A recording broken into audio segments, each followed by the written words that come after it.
For people, the only way to understand something is to look for analogies in past experiences. Just think about it. When home computers were entering our lives, how did we explain to ourselves what a floppy disk was? Well, a floppy disk is a data storage unit. One such unit can hold 3 books, despite it being the size of the palm. And what is a CD? A CD is like a floppy disk, only it is round and can store a lot more books, 486 times more. But nobody reads so many books, so we put music and videos on it. A flash drive is physically smaller than a disk. You can carry it in your pocket and fill it with even more data. And cloud storage is like a flash drive, CD or floppy, only you don't need to carry anything physically with you, all you need is internet access. Analogies help explain something new to us, or something big. For example, the economy is like a bicycle. If you stop pedaling, it's going to fall on its side. And all this plays an important role in human behavior, because after a person comprehends a new situation, they proceed to real actions, and those actions can lead to bad consequences. This happens when a situation does not match the past experience, and a person mistakenly comes up with old analogies that do not apply. This is happening now with the pandemic.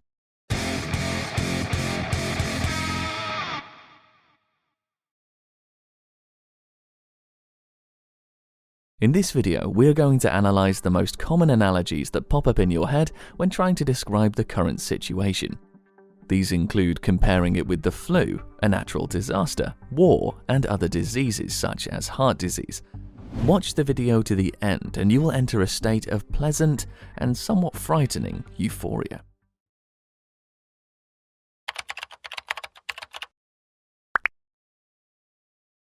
People in different countries have been trying to compare flu outbreaks to the current pandemic. They had been doing it right until that point when the virus hit their country. The US president was a clear example of that.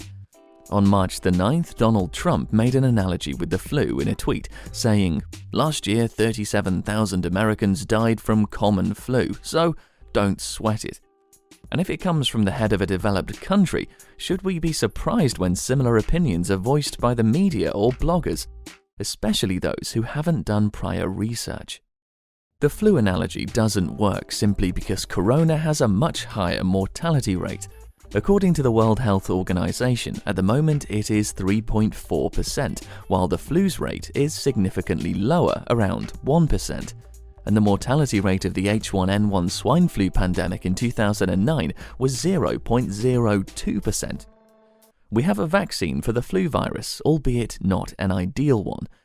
SARS-CoV-2 coronavirus causes primary pneumonia, which can result in complications. You can look at it this way. The flu virus drops you in a dangerous area at night, but the SARS-CoV-2 coronavirus robs you by itself.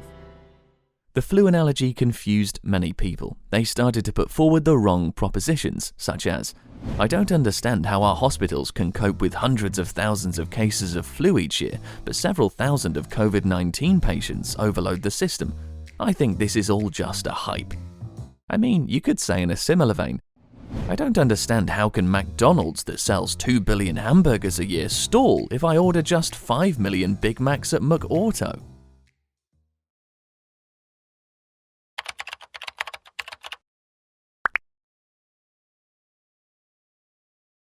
Another analogy that people are trying to use is a natural disaster. For example, a wave that has not yet reached the crest, or a tsunami that will flood the city, or a hurricane hitting the country. The analogy with natural disasters is far better than the flu one. However, such an analogy pushes us to act incorrectly. During earthquakes and fires, shops and manufacturing get physically wiped off the ground, which leads to a natural shortage of goods on the market. Knowing this, people rush to the shops, sweeping away all the products from the shelves, fearing that they will soon die of hunger. But now, stocking up on things simply doesn't make sense. There won't be fewer goods. And besides, looking at a pandemic as a natural disaster pushes us to run to the hills or somewhere much further or higher, and this is also natural. We evacuate after the fires. We evacuate before the hurricanes. But now we must realize one thing. We are the hurricane. Running doesn't help, it only brings the hurricane to others.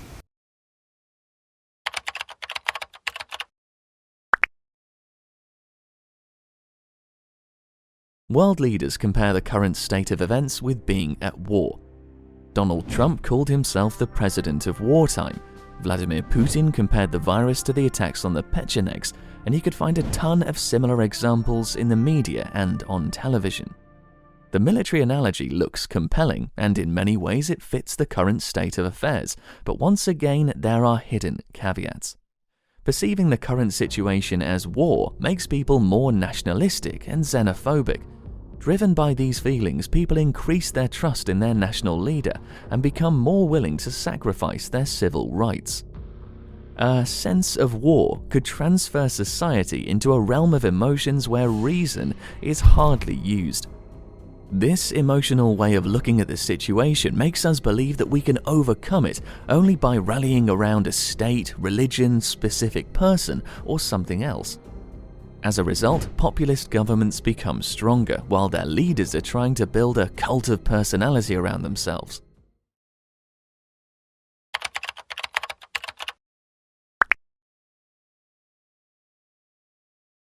Many people try to grasp what is happening by comparing it to diseases of the human body, so they come up with an analogy with other causes of death, such as heart disease. Every year, cardiovascular diseases take the lives of about 18 million people, and despite such enormous death toll, no one closes the enterprise or the borders between the states or forces people to stay at home. Life goes on, right? No. This analogy is probably the most far-fetched of them all. Here, one uses the word disease, subconsciously treating it like a coronavirus infection and various illnesses, but they overlook the most important criterion: transmission. No one can transmit heart disease to another person by touching, kissing, or talking. Any person with a congenital heart defect or a battered organ does not bear any risk to others. They continue to live as before. Just imagine if such things could be transmitted at the same rate as the coronavirus.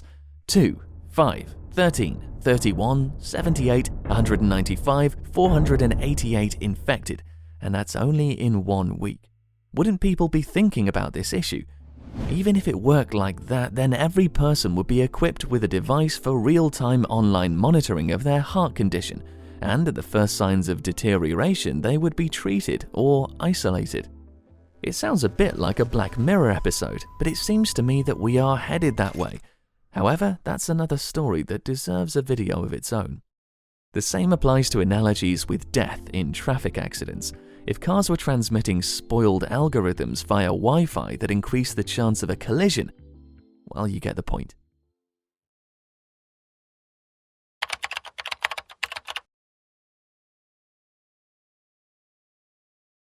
To comprehend our challenging situation, we need to understand how the analogies we live by shape our thoughts and actions.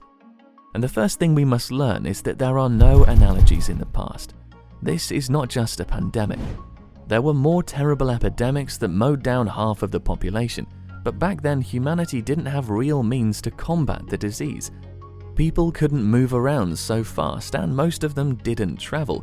Means of communication weren't that developed yet. Hell, the electron microscope wasn't even invented yet. What we are seeing now is something different. It hasn't even been named yet. Now a new situation is emerging that will serve as an analogy for future events. Send this video to your friends, help them understand that we are now at a new stage of public consciousness. That's it for today, and I'm Bony Wright.